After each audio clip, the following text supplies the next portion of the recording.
मैं सच कह रहा हूँ, मैंने कुछ नहीं किया। बोल तूने ऐसा क्यों किया? मैं तुझे जान से मार डालूंगा, मैं तेरे टुकड़े टुकड़े कर दूंगा। तूने मेरे भाई को क्यों मारा? बोल। रुक जा, छोड़ो छोड़ो छोड़ो छोड़ो,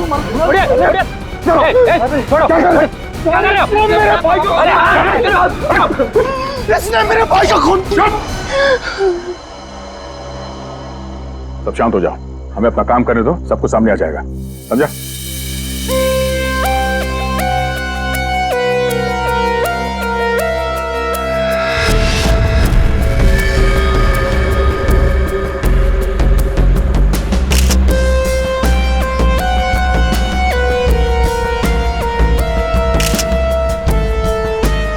किसी धारदार चीज से गला काट दिया है सर, बड़ी सफाई से। और तो कहीं कुछ दिख नहीं रहा है। बेचारे को अपने आप को बचाने के लिए वक्त भी नहीं मिला होगा। गले की ऐसे नस काट दिए एक झटके में खत्म। है तो कोई अंदर वाला ही आदमी साहब।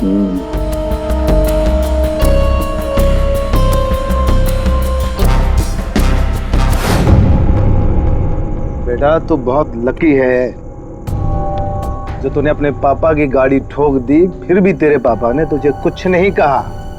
वरना पिछले हफ्ते ड्राइवर की वजह से भैया की गाड़ी में ना हल्की से खरोच आई थी। मालूम है तेरे पापा ने उसके साथ क्या किया? तो क्या किया पापा आपने? बेटा बिजनेसमैन हूँ, हिसाब बराबर किया और क्या। मतलब? अरे मतलब उसने भैया की गाड़ी में निशान बनाया था और भैया ने उसके गाल पर निशान बना दिया। सटाक सटाक ऐसा मारा कि, है ना भैया? लेकिन बेटा आगे से ध्यान रखो, क्या है ना भैया अपनी चीजों को लेकर काफी इमोशनल है। अरे ओए, अब बना रहा है कोने में खड़ा खड़ा खुद पी रहा है। और ड्रिंक लेगा मेरी? लाए साहब जी।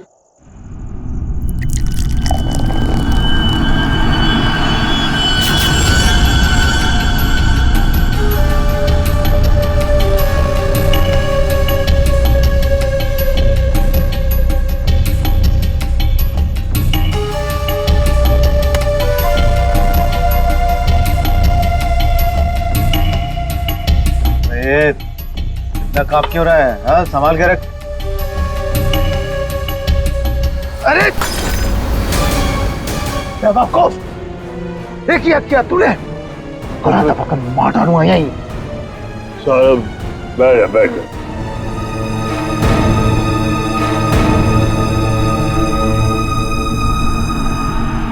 गलती हो गई ना, कोई बात नहीं, गिलास ही तो था। साहब गलती होगी, वो हाथ से गिलास। फिर वही बात, भाई कांच का टुकड़ा तेरे से ज्यादा कीमती थोड़ी ना है। सीधा आजा आजा, उठा ले भाई, किसी के लग जाएगा नहीं तो। उठा।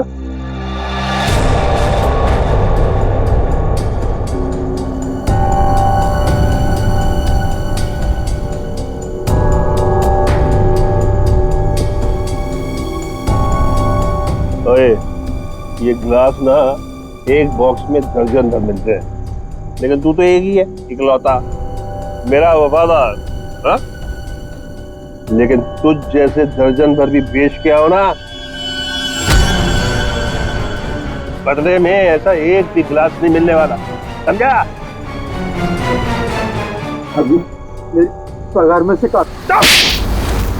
ये जो तूने किया है ना, उसके बाद तुझे पगार देने वाला कौन है? अब बड़े बड़े मुंह क्या देख रहा है? चल जाके दूसरा ड्रिंक बना के ला, चल।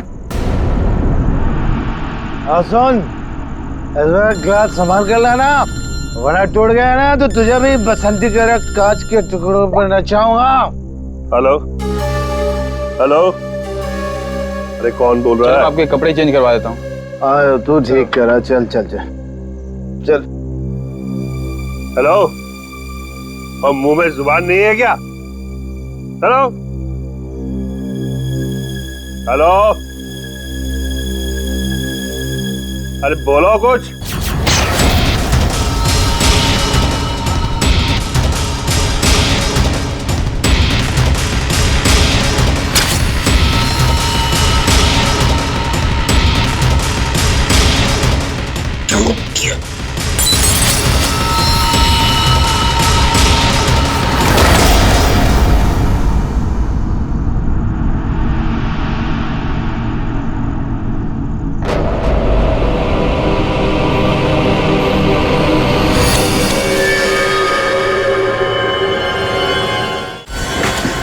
मैं सच कह रहा हूँ, मैंने कुछ नहीं किया। बोल तूने ऐसा क्यों किया? मैं तुझे जान से मार डालूंगा, मैं तेरे टुकड़े टुकड़े कर दूंगा। तूने मेरे भाई को क्यों मारा? बोल। रुक जा, छोड़ो छोड़ो छोड़ो छोड़ो, बढ़िया बढ़िया, छोड़ो, क्या कर रहे हो? मेरे भाई को, इसने मेरे भाई का खून किया। सब शांत हो जाओ, हमें अपना काम करने दो, सब कुछ सामने आ जाएगा, समझा?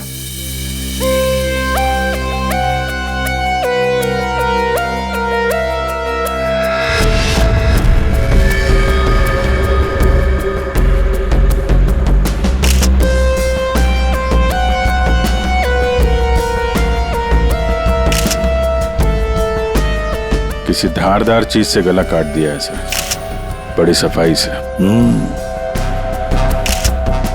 और तो कहीं कुछ दिख नहीं रहा है।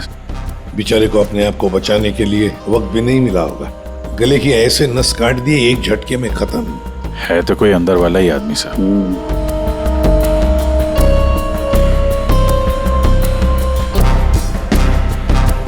जरा बताओगे एग्जैक्टली क्या हुआ क्या था यहाँ पर? तुम्हें ऐसे क्यों लगता है कि मोनू ने ही निर्जर को मारा होगा? क्योंकि उस वक्त छत पर इनके और मोनू के अलावा और कोई नहीं था सर।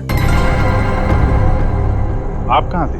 मैं नीचे किचन में थी हमारी कुक के साथ। और ये दोनों तो यहीं पे थे ना, छत पे? नहीं सर, हम नीचे गए थे कमरे में। सर इसने ना मेरे कपड़े पर वाइन गिरा दिया था, तो कपड़ा बदलने के लिए मैं इसके अमन के साथ नीचे गया था। तो मतलब कुछ देर के लिए तुम लोग जब गए थे नीचे, तब किसी ने निर्जर को मारा है? अरे सर किसी ने नहीं, इसने मेरे भाई का खून किया। इसने मेरे भैया का वाइन का गिलास इसने तोड़ दिया, तो भैया ने इसे मारा और बदले में इसने मेरे भैया का खून कर दिया। इसने ही खून किया सर। मैंने नहीं मारा साहब जी को, मैं तो दूसरा गिलास लाने के लिए गया था, तो साहब पे मेरे सामने हमला हो गया और डर के मारे मेरे हाथ से गिलास छूट गया। मैं सच कह रहा हूँ साहब, मैंने नहीं मारा। तुमने हमला होते हुए देखा था? जी साहब। सर आप इसकी बातों में बताइए, ये बकवास कर रही है। सर मैंने कहा ना सर, इसने ही खून किया सर। इस शकल से खून ही लगता है। नहीं साहब, मैंने खून नहीं किया साहब, हमें पहली बार थोड़ी ना मारे थे। 10 साल से उनकी गालियां खा रहा हूँ, कि मार खा रहा हूँ, यही मेरी जिंदगी थी। मेरी हिम्मत कहाँ की मैं साहब को। नहीं साहब, मारना तो दूर, मैंने हाथ तक नहीं लगाया। मैं सच कह रहा हूँ साहब। तो किसने मारा मेरे पति को? भगवान ने मारा। क्या बोला? भगवान ने मारा? मैंने कहा ना सर, ये बकवास कर रही है। एक मिनट, क्या बोल रहे हो तुम? भगवान ने मारा? क्या मतलब क्या है तुम्हारा? है? वो तो नहीं पता साहब। साहब मेरे सामने खड़े हुए थे और देखते ही देखते उनका गला कट गया।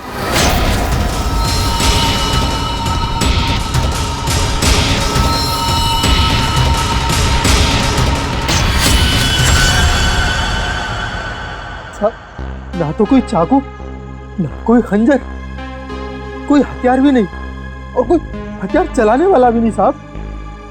कोई हथियार नहीं था? हाँ साहब, अचानक से उनका गला कट गया, उनको किसी ने छुआ भी नहीं। ये सब भगवान ने उनके कर्मों की सजा दी है। बंद कर अपनी बकवास। अरे सर इसने खून किया मेरे भैया का, मैं बोल रहा हूँ ना। शांत हो जाओ। सर आप इसकी बात पे विश्वास कैसे कर सकते हैं? तुमसे किसने कह दिया कि हमने इसकी बात का यकीन कर लिया? हाँ? हमें क्या करना है और क्या नहीं करना है हम अच्छी तरह से जानते हैं। आप दोनों थोड़ी देर के लिए शांत हो जाइए, समझे? सर ये मोनू को समझ में नहीं आ रहा है, नाटक तो नहीं कर रही है? अभिजीत, अगर ये मोनू नाटक कर रहा था तो किसी और के नाम पे डाल देता खून, है ना? ये सब भगवान का चमत्कार वगैरह ये अजीबोगरीब कहानी नहीं बनाता वो। शायद गुमराह करने के लिए सर। हो सकता है इसने इस वाइन ग्लास के टुकड़े को उठाया और अपने मालिक का खून कर दिया। ये लाश के आसपास कांच के टुकड़े बिखरे हुए हैं सर, और इन पे खून भी लगा हुआ है। अभिजीत, अगर मोनू निर्जर का गला काटता तो उसके बदन पर, उसके हाथ पर कहीं तो खून के छींटे होते। कुछ भी नहीं है। देखो, और तो और निर्जर का गला देखो। अगर कोई कांच से गला काटता तो सीधे ऐसे काटता, आड़ा हॉरिजॉन्टल काटता, वर्टिकल कट नहीं मारता। देखो इसके गले पर वी शेप में 2 लगभग वर्टिकल कट्स हैं, और वो भी 2 अलग अलग जगहों पे, एक इस तरफ है, एक इस तरफ। 2 बार तो कोई गला नहीं काटेगा। फिर भी सर इस मोनू की बात पे विश्वास करना तो मुश्किल है। एक ही कर सकते हैं, बॉडी को फॉरेंसिक लैब भेज देते, साळुंखे को कहते हैं कि देखो चेक करो अच्छी तरह से, ये जो गले पे निशान है क्या उसमें कांच के टुकड़े हैं क्या? पर यहाँ पे एक ही चीज है जिससे खून किया जा सकता है, ये कांच। कांच। अंकिता जरा बताओ, क्या तुमने किसी को तुम्हारे घर के अंदर आती जाते देखा? नहीं सर, कोई और आता तो मुझे जरूर पता चलता। और आप दोनों पूरी टाइम वहाँ पे कमरे में ही थे क्या? जी सर। आपने इन दोनों को देखा था कमरे में जाते हुए? हाँ, और इन्होंने भी मुझे देखा। सर इसका मतलब ये है कि बाहर का कोई आदमी घर के अंदर से नहीं आया। फिर तो घर के बाहर से आ सकते हैं, ये पाइप से। फिर एक काम करो, इन सब की स्टेटमेंट्स ले लो, इस कुक के भी, और मैच करके देखो देखो कितना सच बोल रहे हैं ये लोग। और अंकिता तुम बैठ जाओ। आइए आइए चलो। निर्जर का गला काटने के लिए खूनी इसके नजदीक तो आया ही होगा, या नजदीक पहुंचा कैसे? सर, शायद पाइप या एसी वेंट से चढ़कर आया हो। एक काम करो, आसपास रहने वाले लोगों से पूछताछ करो, देखो क्या उन्होंने किसी को पाइप से बिल्डिंग में चढ़ते हुए देखा है क्या? Ready sir. रेडी, काम करो, इस बिल्डिंग की सीसीटीवी फुटेज चेक करो।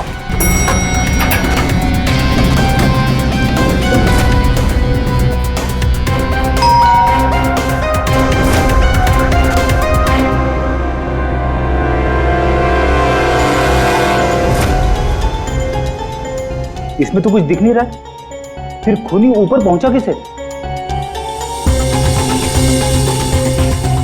इस बिल्डिंग को 20 फ्लोर है, शायद खूनी ने 8-10 फ्लोर के बाद बाहर से चढ़ना शुरू किया होगा। हो सकता है सर, शायद इस वजह से बाहर कैमरा में आया नहीं। जी आप? मैं इंस्पेक्टर दया सीआईडी से। यहाँ आपके बगल वाले बिल्डिंग के छत पे एक आदमी का खून हुआ है। मैं आपसे ये पूछने आया कि आपने या आपके घर में किसी ने कुछ देखा है क्या? जी नहीं, मैंने तो कुछ नहीं देखा, लेकिन हाँ, मेरा बेटा बन्नी कह रहा था कि उसने वहाँ कुछ देखा है। क्या क्या देखा है उसने? आप अंदर आइए ना प्लीज। अरे सुनो। क्या हुआ? कौन है? ये सीआईडी से हैं, बता रहे हैं पास वाली बिल्डिंग में किसी का खून हुआ है। क्या? आपके बेटे ने क्या देखा? सर मेरे बेटे ने जो भी बताया वो बड़ा अजीब सा था कि क्या? कि मैंने उसे उसी वक्त डांट दिया। मुझे लगा शायद उसका कोई वहम होगा। क्या बता रहा था वो? सर, हमारा बन्नी तो आजकल वैसे ही मनगढ़ंत बातें करता रहता है, शायद ज्यादा टीवी देखने का असर है ये। सर, हमें लगा ये भी ऐसे ही कुछ होगा। मैं सच बोल रहा हूँ सर, ये सब मैंने अपने टेलीस्कोप से देखा है। वो आदमी मर गया ना सर। हाँ बेटा, तुमने देखा उस आदमी को किसने मारा? किसी को बिल्डिंग पे चढ़ते हुए देखा, ऊपर आते हुए? कोई भी नहीं था। कोई भी नहीं था? तो फिर तुमने किसको देखा? उसी को जिसने खून किया। किसने खून किया? एक बहुत बड़े बैट ने। बैट ने मतलब चमगादड़ ने? हाँ, ये सब मैंने अपने टेलीस्कोप से देखा है। मैं रोज रात को अपने टेलीस्कोप से स्टार्स को देखता हूँ। चलिए आपको भी दिखाता हूँ। चलो दिखो। मैंने ये सब यहाँ से देखा सर। यहाँ से? हाँ।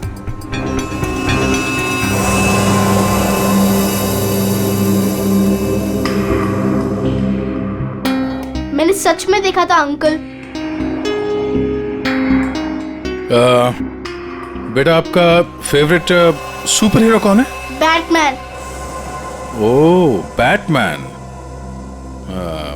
ठीक है, आपने आज सीआईडी की बहुत मदद की। Thank you. मैं चलता हूँ। Thanks. Thank you sir.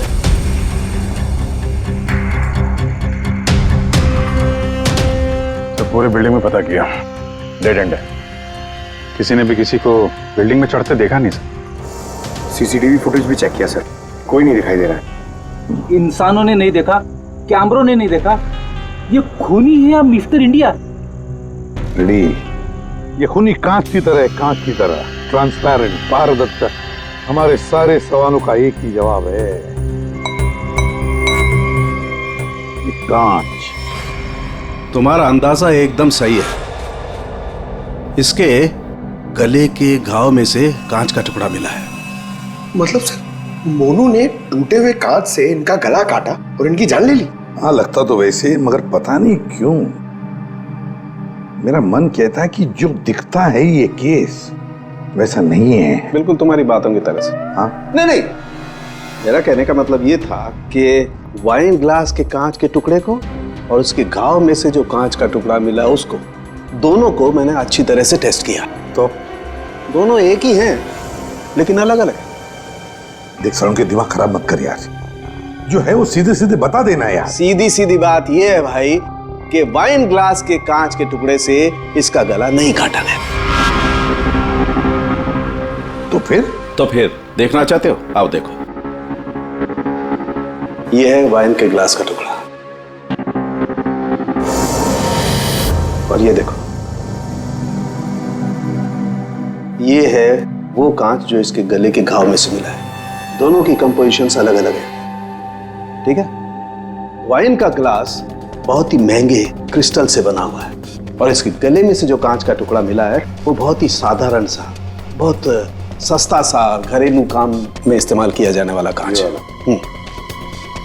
Wine glass के कांच से खून नहीं हुआ है, इसका मतलब है कि मोनू ने खून नहीं किया।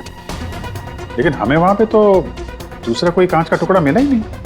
यार सारुण के, अगर वाइन ग्लास के कांच से नहीं गला काटा है तो फिर कौन से ग्लास से काटा है? एक और बात, ये जो कांच का टुकड़ा इसके गले में से मिला है, उस कांच के टुकड़े पर काले रंग की डाई और गोंद मिला है, गम। काले रंग की डाई? कौन? जिसने खून किया वो वहां नहीं था, जिस कांच से खून किया वो भी वहां नहीं था। अब मैं यहां हूं कि मैं भी नहीं हूं। काले रंग की डाई और गोंद, ऐसा कौन सा कांच होता है? किससे काटा होगा? और उसी कांच से काटा तो क्यों काटा? अब जी काटने की बात की ना तुमने, पतंग के मांझे से भी तो काटा जाता है। क्या मतलब तुम्हारा? मतलब सारुण के, बचपन में तूने कभी पतंगे उड़ाई हैं? नहीं, मैं बहुत स्टूडियस बच्चा था। तेरी की यार, हम सब ने पतंगे उड़ाई है और पतंगे काटी भी है दूसरों की, मांझे से, पतंग के मांझे से। उसके ऊपर कांच का चूरा और गोंद लगाई जाती है मांझा बनाने के लिए। लेकिन पतंग के मांझे का कांच इसके गले में कैसे पहुंचा होगा? सर वो बच्चा बनी, वो कह रहा था कि उसने टेलीस्कोप में एक बड़े से बैट को इस आदमी को मारते हुए देखा था। बैट को? चमगादड़? हाँ सर, वो बैट जैसा कुछ हो सकता है, कुछ और हो। जैसे कि पतंग काले रंग की? हाँ यार, पतंग। हाँ, हमने सुना है ना कि पतंग के मांझे से हाथ कट जाता है। हाथ कट सकता है तो फिर गला क्यों नहीं कट सकता? मतलब किसी ने पतंग उड़ा के इस निर्जर का खून किया है। दया, मांझे से ही क्यों यार? अगर सामने वाली बिल्डिंग में खड़े रहकर गोली भी चलाता तो भी मर जाता है। मांझे से ही क्यों? पतंग के मांझे से ही क्यों? फिर है कौन ये पतंगबाज जिसने ये किया है? अभिजीत, ये निर्जर जब मौत हुई तब यहां खड़ा था, है ना? लगभग हाइट इतनी है। पंकज जरा आओ तो। और सर फिर उसके गले पे 2 निशान पड़े ऐसे। और अगर खूनी पतंग उड़ा रहा था तो फिर यहीं कहीं खड़ा होगा, उस तरफ। लेकिन सर ये मांझा एकदम सीधे तो नहीं रहता, हवा में हिलता रहता है। तो इसीलिए तो ये हम तय नहीं कर सकते कि खूनी कहाँ खड़ा होगा, किस तरफ खड़ा होगा। हवा का भी पता नहीं रहता ना सर, कभी इस तरफ बहती है तो कभी उस तरफ बहती है। वो कहते हैं ना सर कि रुख हवा का हो जिधर का उधर के हम है। और जिधर हवा का रुख पतंग का भी वही है। भाई पतंग उधर से ही उड़ेगी ना जिधर से हवा चल रही है। सर कल रात हवा किस तरफ चल रही थी? अभी पता लगाते हैं। हेलो। हाँ, मौसम विभाग जी। मैं सीआईडी से एसीपी प्रद्युमन बोल रहा हूँ। हाँ सर बोलिए। अगर एक इंफॉर्मेशन चाहिए, कल रात 1 बजे हवा किस डायरेक्शन में चल रही थी, किस दिशा में चल रही थी हवा? सर कल रात 1 बजे हवा साउथ ईस्ट की तरफ चल रही थी sir. Okay, thank you. South east की तरफ से हवा चल रही थी। अगर हवा साउथ से आ रही थी तो खूनी भी साउथ में ही होगा, पतंग यहाँ पर थी और इस वक्त भी हवा साउथ से ही आ रही है। साउथ मतलब यही बिल्डिंग है, 1 2 3। ये निर्जर के गले पर जो मांझे के निशान है, घाव के निशान है, वो काफी वर्टिकल है, यूं ऐसे है। तो इसका एक ही मतलब हो सकता है कि मांझा नीचे से ऊपर की तरफ आया था। सर मतलब पतंग जिस बिल्डिंग से चगा रहे थे वो इस बिल्डिंग से छूटी थी हाइट में। हाँ पंकज, एग्जैक्टली। छोटी बिल्डिंग तो ये है सर, ये 1 और वो 2 और वो 3। साउथ ईस्ट तो सर वो बिल्डिंग वन विहार। खूनी उसी बिल्डिंग में खड़ा होगा, वन विहार में। लेकिन सर कंफर्म कैसे करेंगे? पतंग उड़ा के करेंगे। पतंग उड़ा के? हाँ अभिजीत। अच्छा एक बात बताओ, तुम में से किस किस को पतंग उड़ाना आता? सर मैं बहुत अच्छी उड़ाता था। सर पतंग उड़ा ले। अच्छा, लेकिन इस बार नहीं। इस बार पतंग मैं उड़ाऊंगा, क्योंकि हर बार तुम लोग मजे लूटते हो हर बात में। मतलब सर आप पतंग उड़ा के पंकज को मारने की कोशिश करेंगे? ये क्या बोल रहे सर आप? डरते हो पंकज? तुम एक सीआईडी ऑफिसर हो, मरने से डरते हो? सीआईडी ऑफिसर वो होता है जो देश के लिए, लोगों के लिए अपनी जान निछावर करता है। चाहे पतंग से गला काट के ही क्यों नहीं। क्या बोल रहे हो सर? चढ़ जाओ सूली पे, चढ़ जाओ सर। होता है कभी कभी। प्लीज चढ़िए। चलो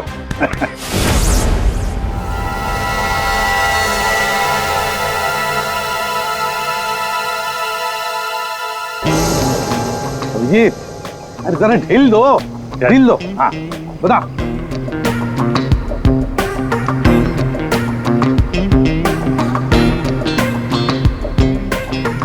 वाह सर वाह। अभिजीत जैसा पूरा ढील देना। या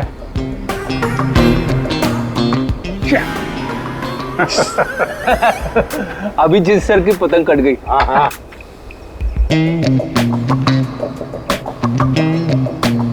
अरे यार, अरे वाह सर वाह।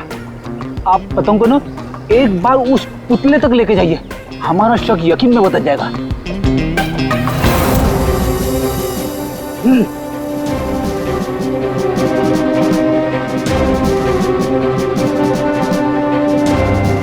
अरे नहीं यार, फ्रेडी पकड़ लो। ये नामुमकिन है।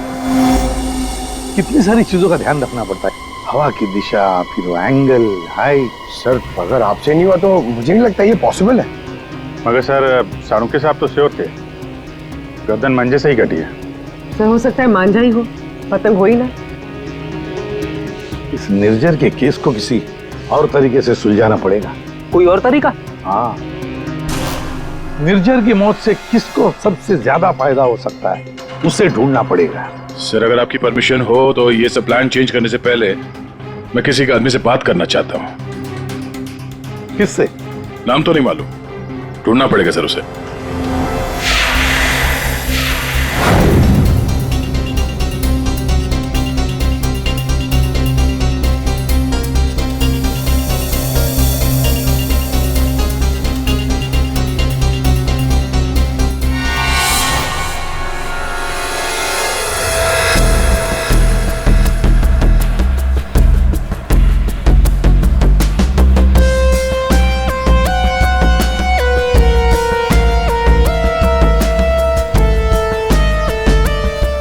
भाई, पतंग उड़ाने के लिए आपकी उम्र कुछ ज्यादा नहीं है? क्यों? पतंग उड़ने से पहले नाम और उम्र पूछती है क्या? हाँ, अगर आप जानना चाहते तो मैं बता देता हूँ। मैं इंस्पेक्टर दया, सीआईडी से। मैं यहाँ एक केस के सिलसिले में आपसे कुछ पूछने आया हूँ। कहिए। अतः भाई ये बताइए, क्या इस तरह के मांझे से किसी की जान ली जा सकती है? मतलब गला काटा जा सकता है? अरे क्या कह रहे हैं जनाब, ये तो मेरी रोजी रोटी है, ये तो मेरे परिवार का पेट पालने के लिए, ना कि किसी का गला काटने के लिए। अतः भाई फिक्र मत कीजिए, ये सिर्फ जानकारी के लिए पूछ रहा हूँ। या बाजार में सबसे पूछा तो सबने यही बताया कि यहाँ सबसे समझदार और जानकार आदमी इस पेशे में आप ही हैं। मेरे सवाल का जवाब देंगे आप? सुना तो कई बार है जनाब, और अखबार में भी पढ़ा है कि मांझे से लोगों का हाथ कट जाता है। तो क्या मांझा इतना तेज हो सकता है कि कोई उससे किसी की जान ले ले? जनाब, पिछले कई सालों में बहुत से कानून आए हैं जो माजा एक हद से ज़्यादा तेज़ नहीं बना सकते। अब इसी को देख लीजिए, आजकल ऐसे मांझे बनते हैं रुई के, कांच के नहीं, और सस्ते से सस्ता है और उड़ाने में भी उतना ही मज़ा आता है। अल्ताफ भाई, कोई तो होगा जो इतनी तेज मांझा बनाता है, कांच वाला, और लोग खरीदते भी होंगे। चोरी छुपे तो यहाँ हर किस्म के काम होते हैं। मुझे नहीं लगता जनाब कि माजा बनाने वाले किसी एक का काम है, और अगर बनाना भी पड़ता होगा तो कांच का मसाला उसको खुद ही बनाना पड़ता है और खुद ही उसको लगाना पड़ता है। ये बड़े जोखिम का काम है, इसमें उंगलियां भी कट सकती हैं। आज से 30 साल पहले हमारे गांव में वो तेज माजा बनता था, लेकिन आजकल बच्चों के पास ना तो टाइम है ना हुनर है। हाँ, आजकल के बच्चों में तो नहीं है। हो सकता है ये खूनी आप ही के पीढ़ी का हो। अच्छा, इस तरह का मांझा बनाने में कौन सा कांच इस्तेमाल होता है? किसी भी तरह का चल जाता है। अब जैसे ये है, ये सस्ते में सस्ता है और ये बल्ब के टुकड़े से भी बनता है। चाहे आप ट्यूब लाइट उसमें लगा दीजिए तोड़ के। तो कांच के जरिए पता लगाना मुश्किल है। अच्छा अल्ताफ भाई, अगर आपको ये काम करना होता तो आप कैसे करते? दुनिया में चंद ही लोग होंगे जिनके हाथों में ये हुनर है। हम जानते हैं अल्ताफ भाई, इसीलिए तो मैं आपके दरवाजे पे आए। बड़ी मेहनत का काम है साहब। पतंग किस जगह पर उड़ाना है, किस ऊंचाई पर, हवा का रुख, रफ्तार, सब सही हो तभी निशाना सही लग सकता है। शुक्रिया अल्ताफ भाई, शुक्रिया।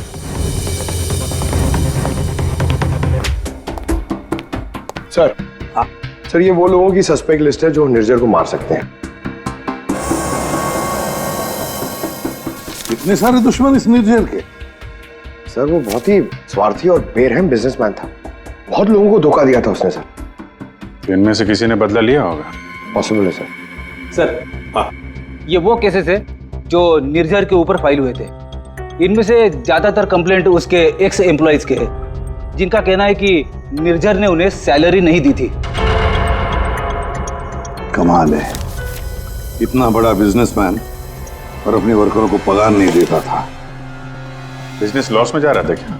अरे नहीं सर, उसके भाई से पता चला है कि अपने 300 एम्प्लॉइज की सैलरी ना देनी पड़े, इसीलिए निर्जर ने अपने आप को कोर्ट में दिवालिया घोषित कर दिया था। वाह रे वाह, बड़ा चालाक है। कानून का गलत इस्तेमाल किया, अपने आप को दिवालिया घोषित किया और बैठ गया वर्करों के पैसे पर। खुद तो ऐश कर रहा था और दुनिया को दिखाने के लिए कंगाल और दिवालिया। इतने बड़े फ्रॉड आदमी को ना जेल में होना चाहिए था। वही तो, जेल में ही होना चाहिए था। कुछ ना कुछ तो गड़बड़ जरूर है भाई, कुछ ना कुछ तो गड़बड़ है। इतने सारे फ्रॉड्स करने के बावजूद भी ये आदमी बाहर कैसे, जेल में क्यों नहीं? पंकज, पुलिस रिकॉर्ड चेक करो निर्जर के।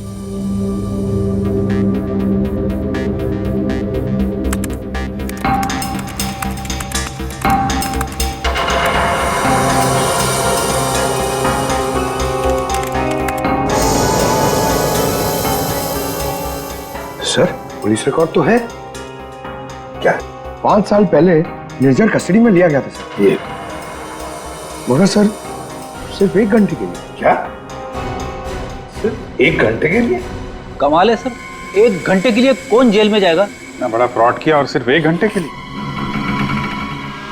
ओ, सर ये फ्रॉड के लिए तो अंदर गया ही नहीं था, हिट एंड रन केस के लिए गया था। किसको उड़ाया इसने? ज्यादा डिटेल्स तो दिख नहीं रही इसमें। अरेस्टिंग ऑफिसर कौन है देखो? Inspector Rane, Versova police station. कैसे राणे साहब? हाँ ठीक है, बोलिए। जरा ये फोटो देखो राणे, इसका नाम निर्जर है और 5 साल पहले आपने किसी केस में अरेस्ट किया था इसे। हाँ याद है मुझे, इसे तो हमने हिट एंड रन केस में पकड़ा था। एक्सीडेंट? किसका एक्सीडेंट हुआ था? एक बच्चे का एक्सीडेंट हुआ था, मगर बाद में पता चला कि गलती बच्चे की थी। बच्चे की गलती? कैसे? बच्चे भागते हुए अचानक रोड पे आ गया और इस कार से टकरा गया। अच्छा, अचानक भागते हुए आया। क्या क्या हुआ, क्या था? कोई इसको दौड़ा रहा था या वो किसी का पीछा कर रहा था? सर पतंग के पीछे। पतंग? हाँ सर, वो ऊपर देख के भाग रहा था पतंग पकड़ने के लिए। उसे पता ही नहीं चला कि कब वो रोड पे आ गया। वैसे बड़ी अच्छी याददाश्त है आपकी। इतने सालों के बाद भी आपको निर्जर केस के बारे में सब कुछ याद है? सर ऐसे बेरहम इंसान को कौन भूल सकता है? बेरहम क्यों? माना एक्सीडेंट में उनकी गलती नहीं थी, कम से कम देखना तो चाहिए था ना कि बच्चे का क्या हाल हो गया। उसको बच्चे से ज़्यादा इम्पोर्टेंट था टाइम पे मीटिंग में पहुंचना। उस बच्चे का बाप अभी भी याद है मुझे। क्यों, कुछ किया था क्या उसने? कुछ नहीं। कुछ नहीं मतलब? सर कुछ नहीं किया इसीलिए तो याद है। ना कुछ कहा ना कुछ सुना। जब उसे पता चला कि निर्जर को छोड़ना पड़ रहा है तो पुलिस स्टेशन के बाहर ऐसे खड़ा रहा जैसे सांप सूंघ गया हो, जो कोई फर्क नहीं पड़ा हो। फिर वो चला गया। उसका फोटो तो होगा ना आपके पास? सर वो ओपन एंडेड केस था। एक्सीडेंट साबित होने के बाद कोई इन्वेस्टिगेशन करने की जरूरत ही नहीं पड़ी। अच्छा, नाम वाम तो लिखा होगा ना उसका कहीं? हाँ सर, एक मिनट। कदम वो निर्जर केस की फाइल देना।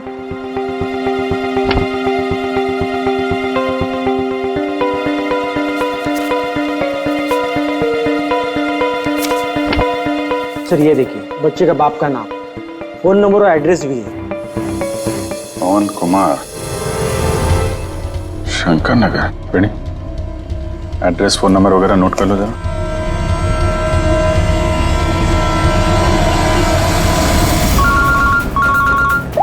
हाँ अभिजीत, तो वो निर्जर के हिट एंड रन केस से एक लीड मिला है। एक्सीलेंट। एक बच्चे की मौत हुई थी, उसके पिता का नाम और एड्रेस मिला है सर। बस अभी अभिजीत, उसके माता पिता से जाकर मिलो, अच्छी तरह से पूछताछ करो। Yes sir. Okay sir. Ready sir. तुम जरा राणे साहब के साथ मिलके उस पवन कुमार का स्केच बनवा लो, तब तक मैं उसके घर जाके देखता हूँ। क्या हुआ साहब? आज सुबह पतंग उड़ा के गए, फिर पूछताछ भी की, अब क्या हो गया? ये आप लोग इतने ही हो? यहाँ पे तो 5 गार्ड लिखे हैं, ये 5वां कहाँ है? हाँ साहब, शंकर आया था कुछ महीने पहले नौकरी पे, फिर अचानक साहब आज सुबह नौकरी छोड़ के चला गया। नौकरी छोड़ के चला गया क्यों? पता नहीं साहब, वो गांव से उसके लिए कोई बुरी खबर आई थी तो बिना बोले साहब चला गया सब। अच्छा, कल रात जब खून हुआ तो शंकर तो था, उसके बाद घर गया है। ओहो। अच्छा, इस शंकर का फोटोग्राफ है या एड्रेस वगैरह तो होगा ना आपके रिकॉर्ड्स में? फोटो तो नहीं है साहब, लेकिन हाँ एड्रेस लिखा हुआ है साहब, ये देखिए।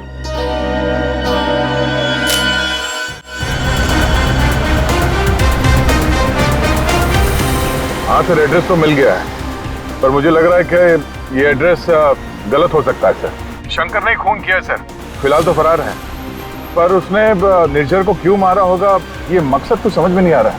सर ये पवन कुमार के घर में तो ताला लगा हुआ है। पड़ोसी बता रहे थे कि बच्चे के एक्सीडेंट के 2-3 साल के बाद उसकी माँ ने उसके गम में आत्महत्या कर ली। और ये पवन का क्या हुआ? सर वो तो 3 साल पहले ही घर छोड़ के चला गया, उसके बाद से वापस नहीं लौटा।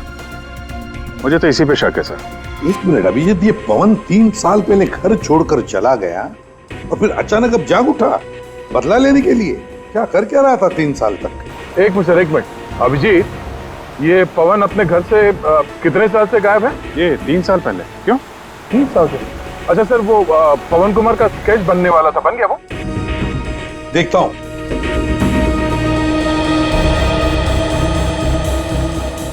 नारायण, कितनी देर लगेगी? बस अभी हो जाएगा।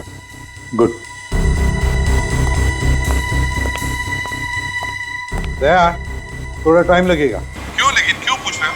कुछ नहीं सर, सब समझ में आ गया। ये केस अब एकदम कांच की तरह साफ है सर। कांच की तरह साफ हो गया मतलब? क्या कहना क्या चाहते हैं? सर मैं कुछ काम करना भूल गया हूँ सर, मैं थोड़ी देर में पहुंचता हूँ सर ब्यूरो। ठीक है, जल्दी आ जाओ।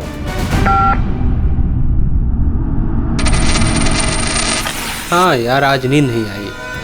अरे कैलाश, शुक्रिया। तुम्हारी वजह से आज हमने एक मुजरिम को पकड़ लिया। अच्छा हाँ, वो शंकर, उसने गलत एड्रेस लिख दिया था। उसे खुद लिखा था क्या? नहीं साहब, शंकर तो अनपढ़ है। अच्छा, तो फिर रजिस्टर में एड्रेस किसने लिखा? जी साहब, मैंने। तो यहाँ जितने भी नए गार्ड्स आते हैं उनका नाम, नंबर, एड्रेस सब तुम्हें लिखते हो? जी सर। अरे हाँ, ओह सॉरी, मैं तो भूल ही गया था, सारे रिकॉर्ड्स तो तुम ही रखते हो। कौन सिक्योरिटी गार्ड काम पे कब आता है, कब नौकरी छोड़ के चला जाता है, ये सारी तैयारी तो तुम ही करते हो, हैं? वैसे कैलाश कितने साल से नौकरी कर रहे हो इस बिल्डिंग में? हाँ साहब 3 साल से। 3 साल से? 3 साल से वो खूनी भी गायब है।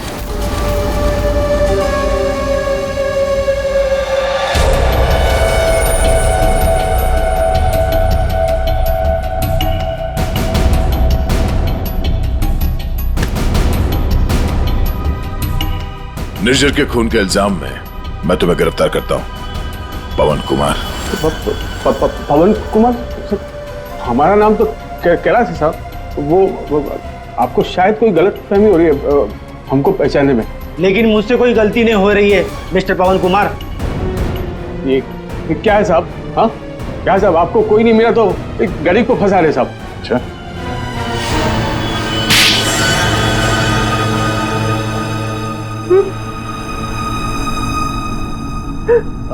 हाँ सर,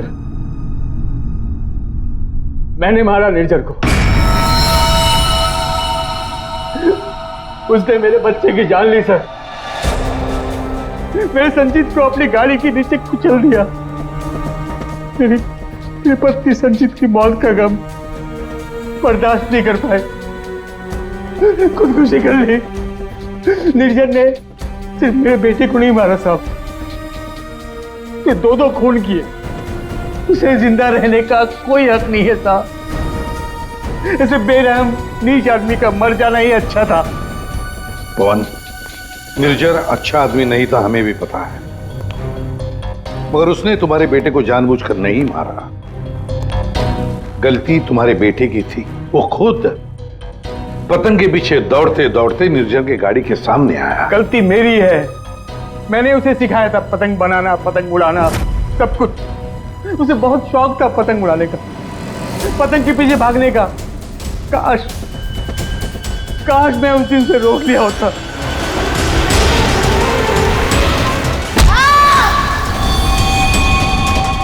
तो बेटा आज जिंदा होता।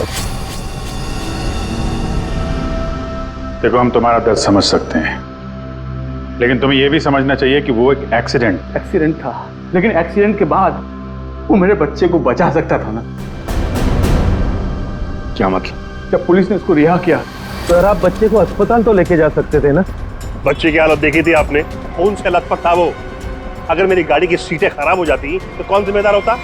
मैंने कसम खा ली थी साहब, जिस तरह एक पतंग ने मेरी संजीत की जान ली, निर्जर की मौत भी पतंग से ही होगी साहब, पतंग से ही होगी। और इसीलिए तुमने 1VR बिल्डिंग में नौकरी शुरू कर दी, ताकि तुम अपना बदला आसानी से पूरा कर सको। पिछले कुछ सालों में 1VR में जितनी भी चोरियां हुआ करती थी, वो सब मैंने ही करवाई थी, ताकि किसी को भी छत पे जाने की अनुमति ना मिले। फिर रोज पतंग उड़ाने की प्रैक्टिस करने लगा। निर्जर पर ध्यान रखने लगा कि छत पे कब जाता है, कितनी देर रहता है। मुझे पता था कि कौन से कोने में उसका मोबाइल का नेटवर्क का टावर मिलता है। वो हमेशा बात करने वहीं आता था साहब, और मैंने सोच लिया था उसे वहीं मारूंगा। और उसे मारने के लिए मैंने मांझा बनाना शुरू कर दिया। काली पतंग बनाई, मैं तैयार था साहब, बस हवा का रुख और तेजी का इंतजार था मुझे। और एक दिन भगवान ने मेरी सुन ली, सब कुछ सही था।